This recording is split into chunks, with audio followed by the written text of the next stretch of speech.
Shalom, ada sukacita, amin. Pagi hari yang indah ini kita bersyukur oleh kemurahan Tuhan, kasih Tuhan. Kita masih bisa menikmati udara segar di pagi hari ini setelah kita dapat bangun dari tidur kita. Memang ada tantangan pergumulan yang akan kita hadapi ke depan, tetapi kita bersyukur jika pagi hari ini kita mempersiapkan diri untuk menghadapi segala sesuatu. Terlebih dahulu kita datang kepada Tuhan bersyukur. Ya, ini satu hal yang luar biasa yang harus memang kita lakukan, ya, bersyukur kepada Tuhan. Apapun yang akan kita hadapi, kita mau bersyukur kepada Tuhan, dan terlebih kita mau merenungkan firman-Nya yang akan memberikan kekuatan kepada kita untuk menjalani segala aktivitas kita. Pembacaan firman Tuhan dari Yehezkiel pasal yang ke-27, kita akan baca pasal yang ke-28 dari ke-28. Kemarin kita membaca pasal 27, sekarang pasal 28. Beritanya masih sama, ya. Intinya bagaimana Tuhan menghukum bangsa-bangsa lain oleh karena perbuatan mereka yang memang jahat, menyembah berhala dan tidak mau bertobat. Secara khusus kita mau lihat bagaimana Raja Tirus dihukum oleh Tuhan, dihancurkan oleh Tuhan karena kesombongannya yang luar biasa. Ini benar-benar sombong, dahsyat. Karena memang dia punya kelebihan yang luar biasa, ya. Di ayat pertama berbunyi demikian, kita akan lihat pasal 28 dari kitab Yehezkiel. Maka datanglah firman Tuhan kepadaku, hai anak manusia, katakanlah kepada Raja Tirus, beginilah firman Tuhan Allah, karena engkau menjadi tinggi hati. Ya, jelas, ya, karena engkau menjadi tinggi hati dan berkata, aku adalah Allah. Ini luar biasa, kesombongannya luar biasa, ya. Ya, aku adalah Allah. Aku duduk di tahta Allah di tengah-tengah lautan. Padahal engkau adalah manusia, bukanlah Allah. Walau hatimu menempatkan diri sama dengan Allah. Memang hikmatmu melebihi hikmat Daniel. Tiada rahasia yang terlindung bagimu. Jadi orang ini hebat, ya. Kalau kita udah tahu hikmatnya Daniel bagaimana, ya Tuhan yang memberikan. Tetapi ingat, kalau Daniel selalu bilang bukan aku, ketika raja berkata kamu hebat gitu, ya, bukan aku, tapi dia, Tuhan, kan begitu. Tapi Raja Tirus tidak, dia berkata memang dia, ya. Jadi dia sebagai Tuhan itu. Dia katakan seperti itu. Ini kesombongan. Dengan hikmatmu dan pengertianmu engkau memperoleh kekayaan, emas dan perak kau kumpulkan dalam perbendaharaanmu. Karena engkau sangat pandai berdagang, engkau memperbanyak kekayaanmu, dan karena itu engkau jadi sombong.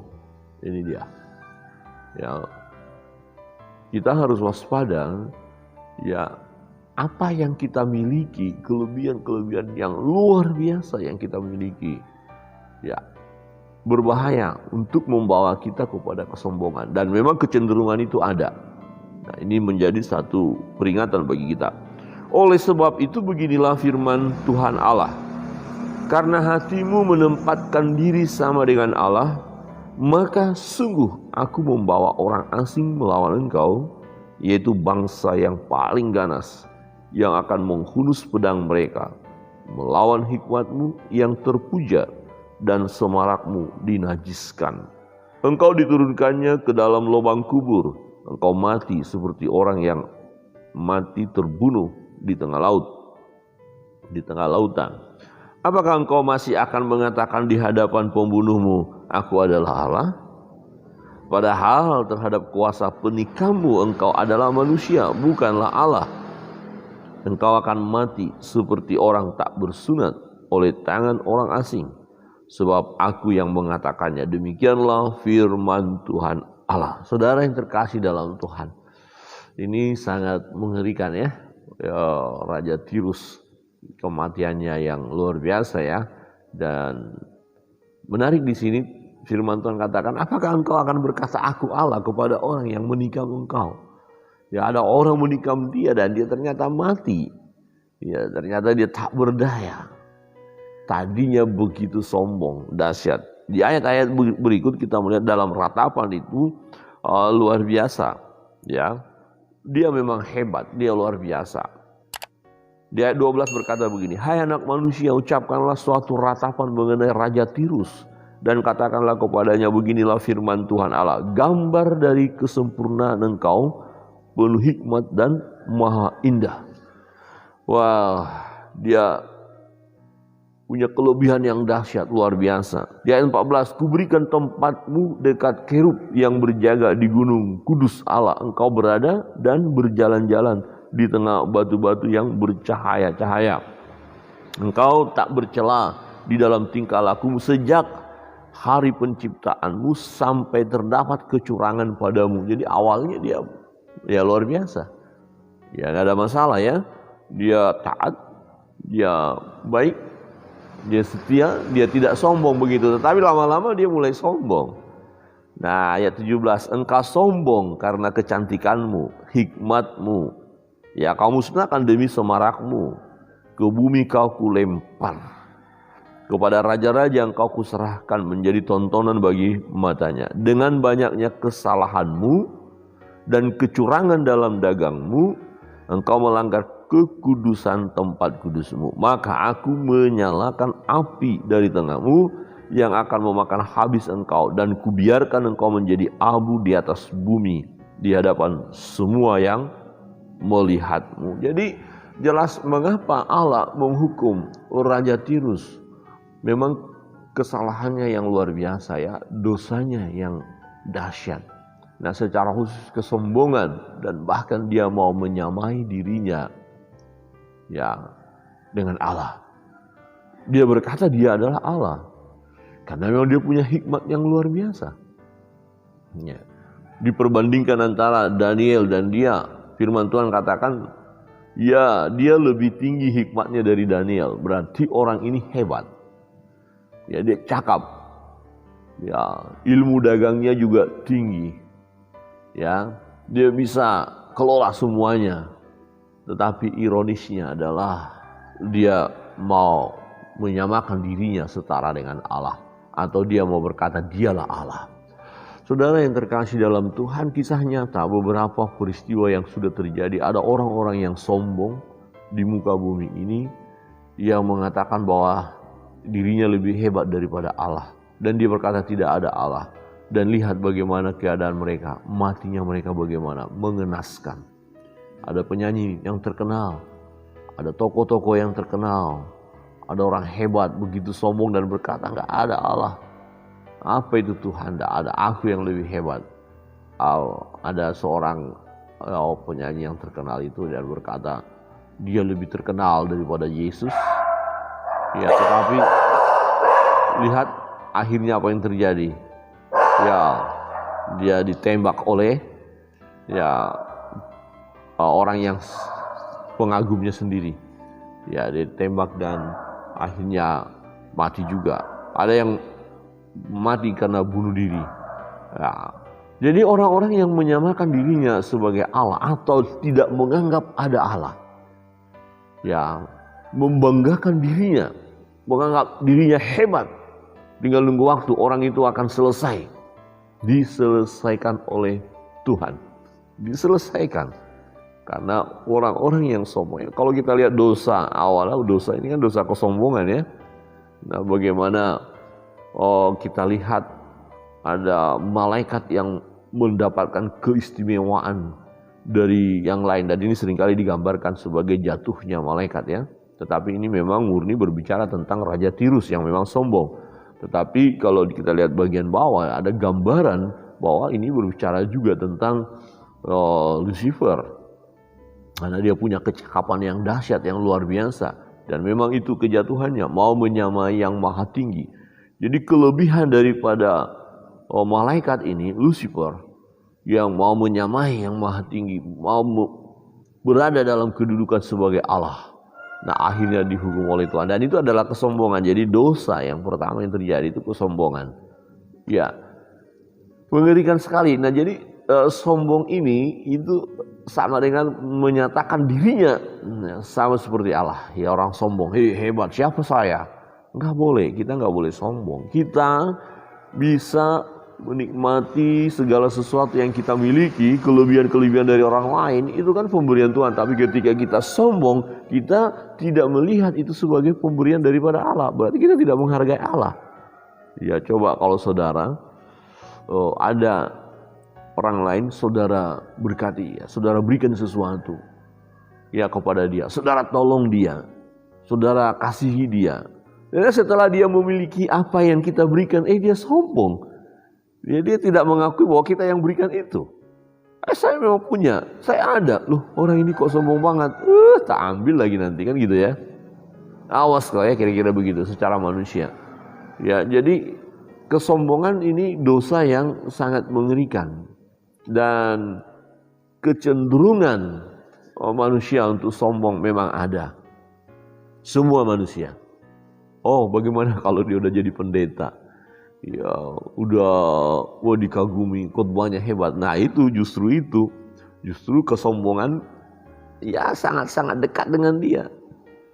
Ya, orang-orang yang terkenal, rohaniawan loh. Iya, rohaniawan. Oh, dia dipakai Tuhan luar biasa. Iya, justru itu. Nah, kita yang gak ada apa-apanya, ya apa yang mau kita sombongkan? Ya, jangan sampai kita udah gak punya apa-apa, sombong lagi. Celaka. Tidak ya? Ya, yang sombong kan karena memang dipakai. Nah, Raja Tirus kan punya hikmat yang luar biasa. Dikatakan dia cakep, cantik, megah, luar biasa, kaya raya. Wibawanya itu loh, ya hikmatnya itu loh, luar biasa. Dan itulah yang menyeret dia untuk berkata, aku Allah. Ya, padahal Tuhan bilang, kamu manusia. Tapi karena kau berkata engkau Allah, ya kau mau mencoba menyamakan kedudukanmu dengan Allah, ya maka Allah membinasakan kamu. Bahkan dikatakan, kau bisa nggak bilang lagi kepada orang yang menikam kau, membunuh kau itu, kau Allah. Lah kalau kau Allah, ya bertindak dong, menyelamatkan diri dong. Ternyata nggak bisa. Kenapa? Karena memang dia manusia. Nah, ada orang yang sombong, kekuatan, punya harta, punya hikmat, dia mulai sombong. Satu ketika Tuhan hajar dia dengan penyakit. Hajar dengan penyakit. Dan dia mau mencoba berbagai cara untuk kesembuhannya. Dia tidak bisa. Di situ baru dia sadar. Ternyata hartanya, hikmatnya tidak bisa menyelamatkan dia. Ayo, siapa yang bisa menyamakan diri sebagai Allah? Gak bisa. Ya, Allah akan menghukum orang-orang yang sombong. Saudara yang terkasih dalam Tuhan, kebenaran firman Tuhan pagi hari ini merupakan rangkaian pembelajaran kita dari kemarin. Lagi-lagi Tuhan mengingatkan supaya kita menjadi pribadi yang rendah hati, ya, yang menyadari diri siapakah kita, ya, sadar diri. Ya, ini banyak orang nggak sadar diri ya. Ya, setelah hebat, pada umumnya setelah hebat. Tadi dikatakan awalnya kamu biasa, nggak begitu sombong. Ya, tapi kenyataan terakhir kamu menjadi sombong. Ya, ada perubahan gaya hidup yang terjadi dalam seseorang ketika dia mulai berhasil. Nah, ini yang repot. Ya, waktu dia tidak ada apa-apanya, baik sekali, sederhana sekali ya. Ya, sangat-sangat rohaniawan sekali kita lihat. Ya, alim banget gitu ya. Setelah dia berhasil, ya hebat, dikagumi oleh banyak orang, gaya bicaranya udah beda tuh. Sombong amat gitu ya. Gaya hidupnya udah beda, pakaiannya nggak mau sederhana mah, selalu ngomong kalau saya sih kalau nggak bermerek nih nggak cocok lah ya. Wih, ngeri kali. Ya, mulai sombong ya. Mulai tidak memandang orang lain lagi ya dengan seperti biasa waktu dia nggak ada apa-apanya. Jalannya juga udah beda. Ya, sudah sedikit terlalu tegap. Terlalu tegap ini gitu ya. Yang tadinya ya bagaimana ramah gitu, sekarang nggak, hei lu ngapain, apa. Wah, sombong amat ya. Nah, orang-orang yang sombong akan dihajar oleh Tuhan, ya. Sudahlah, kita pasti kita lihat orang-orang ya saat ini, ya saya melihat ya peristiwa-peristiwa di negeri ini, ya ada orang-orang yang wah begitu gayanya hebat banget sih, woi, angkuhnya luar biasa gitu ya. Tapi tinggal nunggu waktu.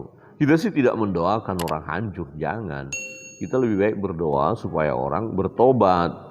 Ya jangan menjadi pribadi yang sombong. Ya, kita berdoa untuk bertobat. Tapi kalau dia nggak mau bertobat, ya udah selesai, itu urusan Tuhan. Dan di sini dikatakan Tuhan ya melakukannya. Jadi Raja Tirus berurusan dengan Tuhan. Jika dia sudah berurusan dengan Tuhan, siapa yang bisa mau menolong? Nah, kalau kita berurusan dengan Tuhan, ngiri kali. Tidak bisa kita mau menghindar, mau lari kemana yo? Kemana aku bisa menjauh dari rohmu? Di gunung ada, di dunia orang mati pun ada. Ya kemana? Kita mau lari ke laut, ya, tenggelam juga. Tidak ada. Saudara yang terkasih dalam Tuhan, pagi hari ini mengingatkan kita kembali untuk menjadi pribadi yang tetaplah pertahankan ya hidup yang rendah hati, ya, hidup yang berkenan kepada Tuhan, menyenangkan hati Tuhan dan juga menyenangkan hati sesama. Ya, kalau ada berbagai kelebihan yang kita miliki, ya waspada, jangan itu membuat kita sombong, tapi itu membuat kita semakin dipakai oleh Allah untuk memuliakan nama Tuhan. Misalnya begini, kita diberikan kekayaan, jangan itu menjadi kesombongan kita, tapi kita jadikan kekayaan itu memberkati orang lain. Amin. Kita bagi-bagi gitu loh. Kita lihat ada sahabat kita yang kekurangan, ini orang ini perlu saya bagikan. Kita punya kepintaran yang dahsyat luar biasa. Ya jangan menjadi sombong. Tapi kita lihat ini orang ini nggak bisa apa-apa. Saya harus beritahu jalan keluar. Nih loh sahabat, tak berikan. Wah ini dia. Jadi segala sesuatu yang kita miliki, supaya kita tidak sombong, pergunakanlah itu menjadi berkat bagi orang lain. Artinya kita menjadi saluran berkat bagi orang lain. Maka ya kita tidak akan dihukum oleh Tuhan, melainkan Tuhan akan berkata, hai hambaku yang setia, kau sudah melakukan hal yang baik dan benar, mari masuk makan bersama dengan Tuhan itu. Mari lakukan segala sesuatu untuk kemuliaan Tuhan dan di dalam nama Tuhan. Tuhan Yesus memberkati kita. Kita akan makan.